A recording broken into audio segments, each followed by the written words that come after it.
আগের দিন Facebook scroll করতে করতে পটলের একটা নতুন রান্না দেখলাম, আর রান্নাটা দেখেও আমার বেশ ভালো লাগলো। তাই ভাবলাম আজ বানিয়ে ফেলি।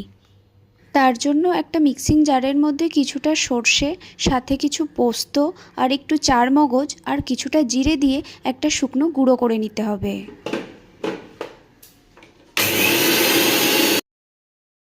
এবার এর মধ্যে কিছুটা লঙ্কা আর জল দিয়ে একটা ঘন পেস্ট বানিয়ে নিতে হবে। এবার আগে থেকে যে পটলগুলো কেটে নুন হলুদ মাখিয়ে রেখেছিলাম সেগুলোকে তেলে দিয়ে একটু ভেজে নিতে হবে। পটলটাকে ভালোভাবেই ভেজে নিতে হবে যাতে প্রায় 90% কুক হয়ে যায়। এবার ওই তেলের মধ্যে কিছুটা গরম মশলা ফোড়ন দিয়ে আগে থেকে করে রাখা মশলাটা দিয়ে দিতে হবে। এবার ওই মশলাটাকে ভালোভাবে কষিয়ে তাতে আগে থেকে ভেজে রাখা পটলগুলোকে দিয়ে দিতে হবে। এরপর আর কি 5 মিনিট লো ফ্লেমে রান্না করার পরে একটু কাসুরি মেথি দিয়ে ঢেকে রাখলেই রেডি আমাদের পটলের এই নতুন রেসিপি। রান্নাটা করা যেমন সহজ আর খেতেও খুব টেস্টি ছিল। তোমরাও একবার ট্রাই করে দেখতে পারো।